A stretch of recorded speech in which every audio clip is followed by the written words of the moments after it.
Ahí está. Y fuerte, fuerte.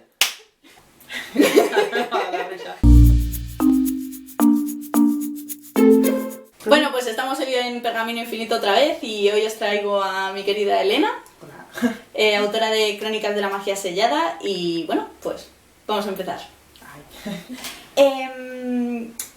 Para que quien no te conozca, 3 autores favoritos y 3 libros favoritos. No tienen que ser del mismo autor. Siempre la pregunta es difícil. 3 autores favoritos, David James, que es un autor de fantasía. Brandon Sanderson, que también es autor de fantasía. Bien, yo voto por ello también. Y... Te doy tiempo para que te lo y pienses. Matilda Sensi, que no es autora de fantasía, pero es autora española muy conocida y sus libros de historia, ficción e historia, pues están muy bien. ¿Y libros favoritos? Pues El Señor de los Anillos, evidentemente. Con todo lo que ello conlleva. Bosque Mitago, que es una de las obras que más me gustan porque siendo un libro muy finito es muy profundo y parece que le estás leyendo un libro de 600 páginas, no porque sea pesado ni denso, sino porque te transmite eso el libro. Y... ¿qué más me gusta? En plan, volvemos en... Tercer libro que me guste. Es que es difícil, es que... Es que si te digo la pregunta antes no tiene gracia. Estos momentos... Bueno, voy a decir que Crónicas de Belgarath y Mayorea, de David James, porque fue uno de los primeros... Crónicas de Belgarath fue el primer libro, la primera colección de libros suyos que leí. Y aprendí muchas cosas con él, ¿no? Sobre todo a hacer más breves las descripciones y los diálogos más ágiles. Eso está muy bien. Sí. ¿En qué te inspiraste para crear tu historia? Pues en nada, voy a ser sincera. Bien, correcto, pues pasamos a la siguiente pregunta. No, voy a explicar. Hace, bueno, no sé, hace mucho tiempo, porque este libro tiene muchos años ya, que está escrito, no que publicado. Pues un día, escribiendo una escena, pues salió la primera escena del prólogo, una de las primeras escenas del prólogo, no la primera escena del prólogo, que es una batalla, es el final de una batalla, están los 2 hermanos, ¿sabes cuál te digo? Bueno, pues esa escena estaba escrita y entonces, en aquel entonces estaba escribiendo otra novela y un día, no recuerdo cuándo, ni dónde, ni por qué, pues empecé a darles nombres a los personajes que salían en ese prólogo, y empecé a crearles una historia y entonces, de ahí está, si hay una inspiración es esa escena de inicio que dio camino a toda la novela. ¿Y el título de la novela? Cuando, bueno, no, ya no de esta, sino de las que quedan por venir, de las que has hecho y se han quedado en el tintero. ¿El título lo pones antes de empezar, al final, cuando...? Pues... ¿En qué momento? Ahora mismo, por ejemplo, en la que está terminada y que espero algún día podáis ver publicada, esa se puso al final, el título. El título que tiene esa novela sí se puso al final.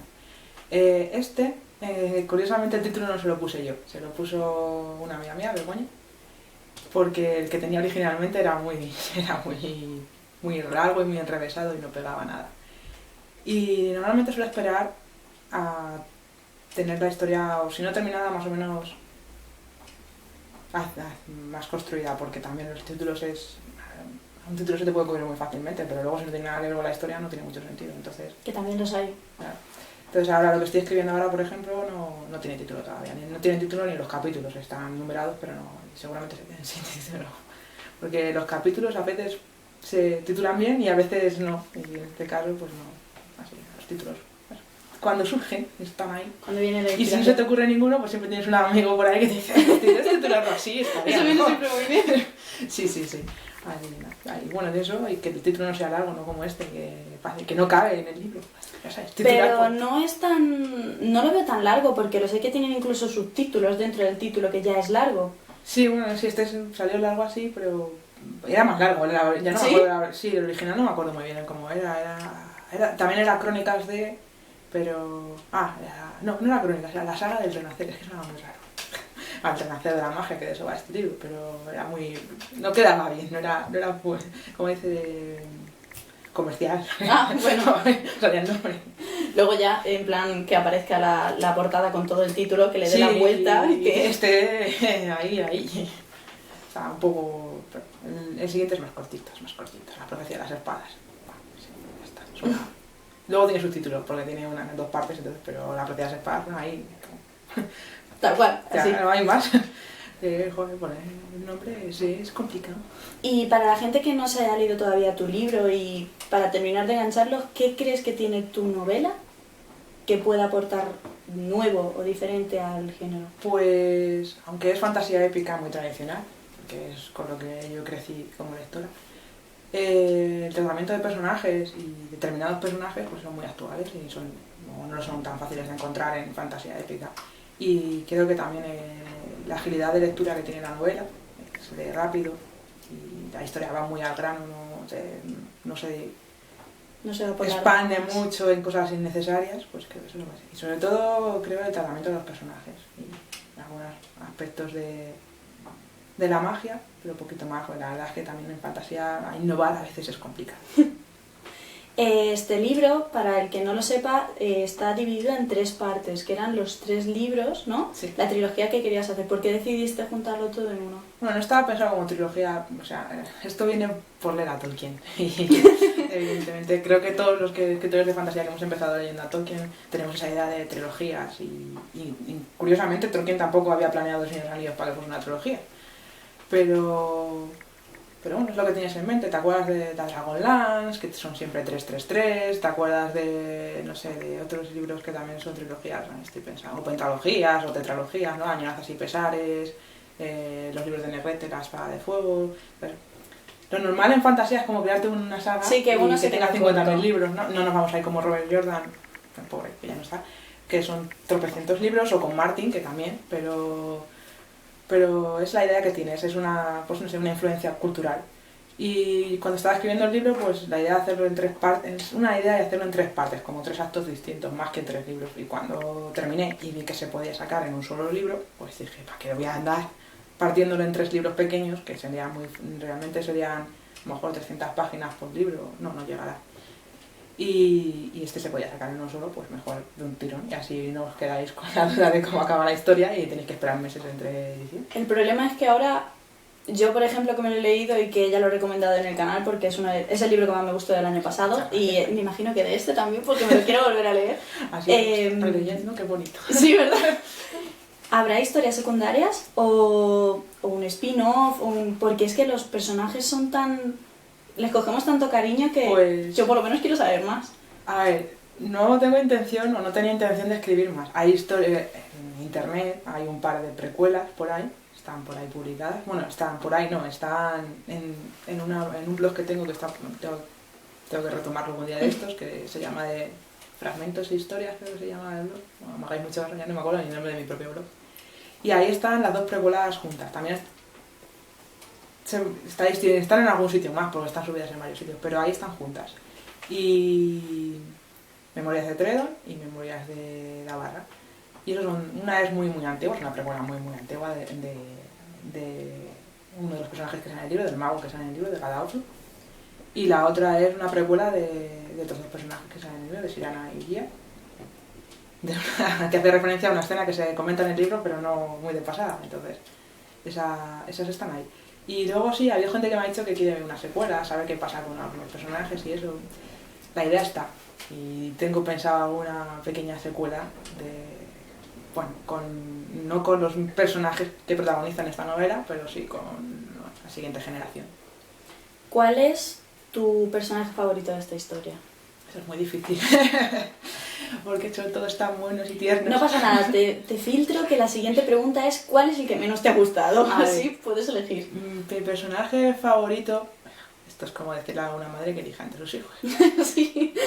¿A quién le harías más regalos de cumpleaños? A ver, Dorento quizás sea el que más cariño le tengo, porque fue el personaje que más tardó en salir de la novela, pero con el que trabajé muchísimo sobre él para desarrollarlo y bueno, fue pasando por distintas fases hasta que llegó a cómo sale ahí. Y sí, él se lleva ahí, bueno, y Sirana, la hermana de Soran. A mí es mi personaje favorito. Porque como de leer literatura clásica, de fantasía, vienes del mundo de todos los personajes masculinos son los que llevan el peso de las guerras y todo, y los enfrentamientos y salvar a todo el mundo. Bueno, pues yo como busco leer cosas que no encuentro, pues creo personajes femeninos fuertes y independientes y con capacidad de liderazgo y todo esto, y bueno, sí, refleja todo eso y es el otro personaje al que le tengo también cariño. y al que más Y al odio. que más... Al que menos dices, me gusta. Bueno, voy a decir los malos, ¿no? Que son los malos de la novela, no, que sería muy claro. Pues yo creo que el que menos me gusta es Neya, que no sé por qué es la cazadora, no porque no sé por qué sea un personaje malo, de hecho es un personaje que está muy que construida así, porque lo es, sino porque creo que las motivaciones que tiene al principio de la historia o cuando se une a ellos son un poco... Bueno, es un interés propio el que tiene, no le mueve ninguna hasta más adelante, ¿no? Pero que va a cambiar. Sí, que solo mira por ella. Sí, pero no sé, también es el personaje que menos, no que menos trabajé, pero con el que quizá menos profundice sí puede ser. Y quizás sea por eso, no que no me guste, es el que menos, a lo mejor le tendría que dar más trabajo. Quizás es un personaje más cliché dentro de lo que está.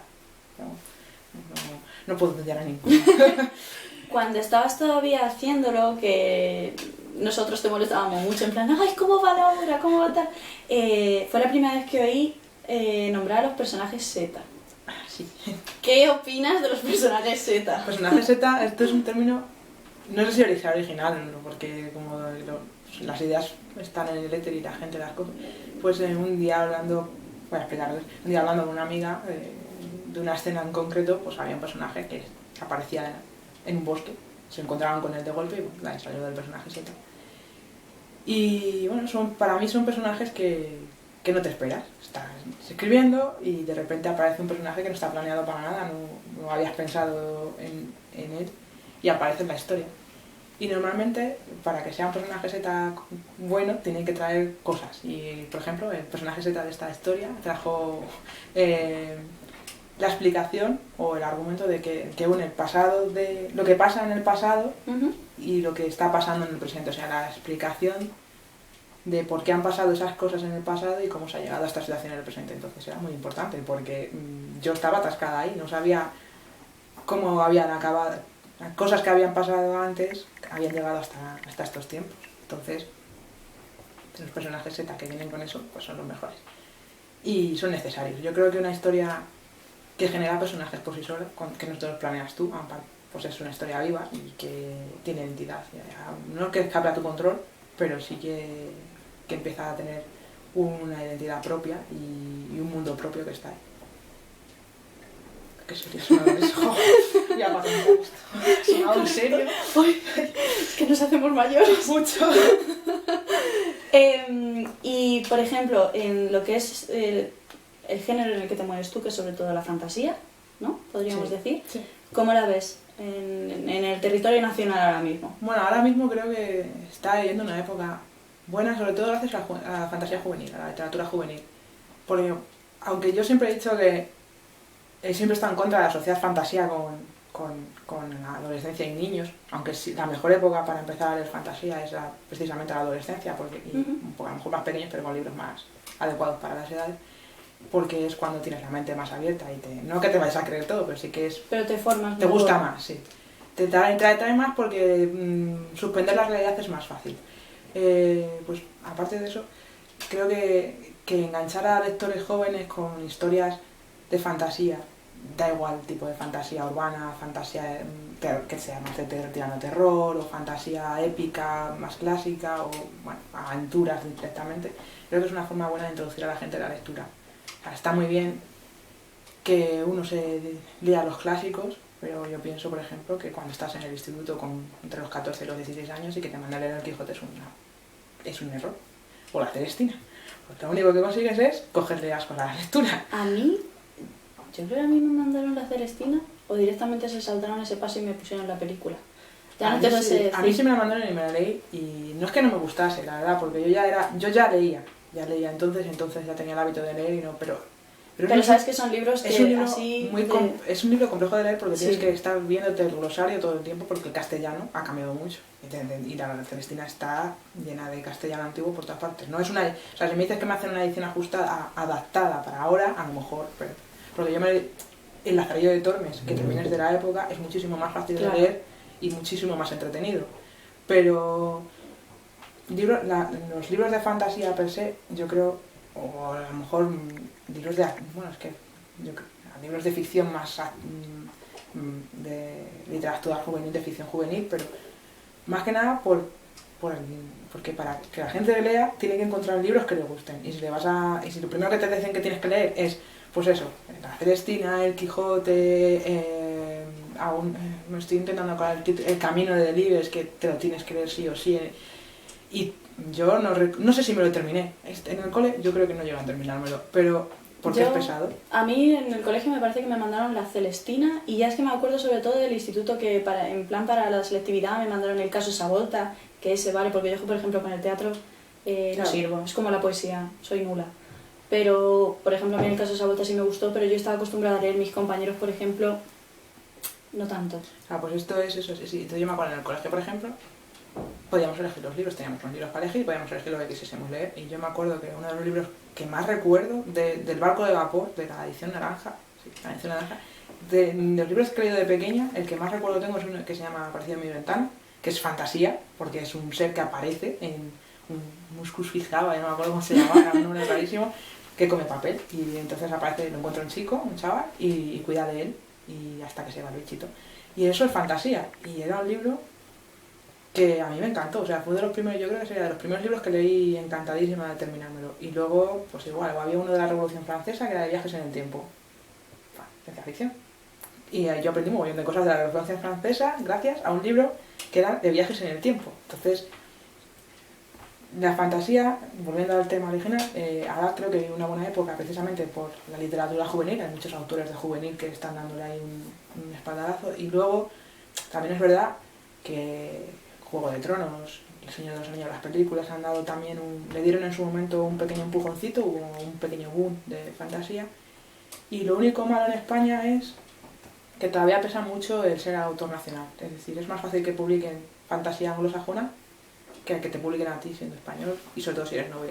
Porque, no sé, quizás porque vende más lo anglosajón, no sé por qué, porque hay muchos autores buenos en castellano. Yo creo que es porque nadie te ha dado la oportunidad y que den la primera, que te tiendan la mano en plan, venga, vamos a empezar, venga, sí, bueno, la juegos. También en España también tenemos el problema de que fantasía, bueno, en España y también fuera, ¿no?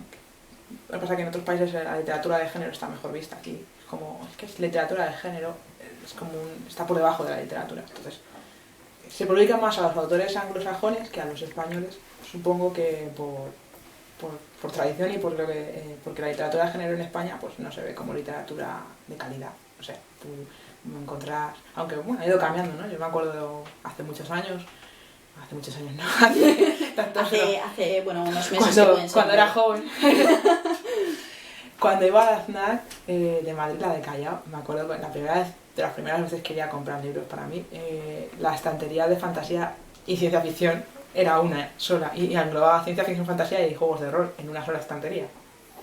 Sí, la verdad es que no había más. Compáralo con ahora. Claro, ahora vas a la ciencia ficción, fantasía y está todo, hay un trocito, no es muy grande comparado con otro, ¿no? Pero hay un trozo interesante con novedades y está muy bien, ¿no? Esto igual con juvenil antes era algo que estaba por ahí pululando y ahora tienes una sección entera, está muy bien. Y creo que eso es bueno, primero porque generas el hábito de leer a gente que encuentra libros adecuados a sus gustos y sus edades mentales, que eso es importante. Con edad mental me refiero a lo que quiere leer uno en ese momento y se siente con ganas de leer y le gusta leer en ese momento, ¿no? Hay gente muy jovencita que es capaz de leerse libros tochacos de, por ejemplo, el 8 de Catherine Neville tranquilamente, y hay gente que no, y claro, pues hay literatura para todo el mundo. Pero yo creo que porque sea de género o no merece la pena que se descarte, y espero que la fantasía siga creciendo, siga sacando ramas, porque hay muchísimo tipo de fantasía, y que los autores españoles pues seamos un poquito mejor considerados y que empecemos a competir de verdad con los anglosajones, que aquí también hay muy buenos escritores de fantasía. Y pues ya casi para terminar, tu próximo proyecto, ¿nos puedes decir un poquito? Ya sabemos que no va de esto, por desgracia. Ya está, nos vamos a tener que dar con esto de momento, pero... Sí, bueno, el próximo proyecto, hay una novela terminada, es la que he dicho antes, la de La Profecía de las Espadas. Está terminada, estoy a la espera de ver si firmo contrato con ella o no. Voy a dejar caer en pista. Contrato. Bueno, eso está terminada, originalmente era un fanfic de una serie de anime japonés, y como era un universo alternativo, un MOA, pues dije, he creado un mundo entero, he creado un mogollón de Yo creo que cosas. merece la pena. Es muy larga, es verdad, son muchísimas páginas. No era mi intención cuando empecé a escribirlo, pero de repente me junté con un mogollón de capítulos y dije, bueno. Entonces, a los 2 años así de haberla terminado. No, 2 años de haberla terminado. Me tardé 2 años en terminar, pues al año así de haberla terminado decidí que iba a bajarla y a rehacerla para que fuese una novela original. Porque a fin de cuentas lo único que había que utilizar eran los personajes. Lo único que tenía que cambiar eran los personajes. Y nada, esa historia bueno, es un gran proyecto, pues, muy largo y bueno, la gente que la ha leído pues está contenta con ella, les ha gustado y de hecho dicen que está mejor escrita que esta, o sea, que está bien en la evolución de ¿Cuándo escritor. dices que la publicas entonces? ¿Qué? Pues ojalá pronto, pero de momento no está en el limbo. Y ahora estoy trabajando, bueno, llevo un tiempo trabajando, pasa que he tenido un parón ahí de estos de no escribir nada y de esos que tenemos bloqueos de los escritores. Pero ahora estoy volviendo otra vez con ella, es un proyecto también de fantasía, pero con ciencia ficción, es un poco mezcla y es un mundo de fantasía, que empieza como un mundo de fantasía, pero poquito a poco pues van viendo cosas que no son de fantasía, sino que son de ciencia ficción. Y esa no tiene título, esa está en primera persona, es la primera vez que voy a publicar algo, sí, lo termino y publico, o sea, lo primero que publique en primera persona, largo porque el relato corto sí escrito, y bueno, es también, bueno, la profecía está protagonizada por 2 mujeres, en la nuevo proyecto también, porque ya ha llegado un punto en el Pero que... ya está, ¿no? Ya tocaba. Sí, no, porque esto lo discutí alguna vez con gente que no es escritor ni está muy metido en temas que uno se acostumbra a lo que lee y tiene metido en la tradición cultural, la tiene tan enraizada en dentro que cuando te pones a escribir por primera vez, en fantasía, lo primero que yo escribí tenía siempre tío de protagonista. Soran es el protagonista, afortunadamente pero de todas maneras, está muy equilibrada aquí porque hay está, muchas sí, mujeres, porque pero... las chicas, Sí, las que salen en la historia, tienen mucho protagonismo también.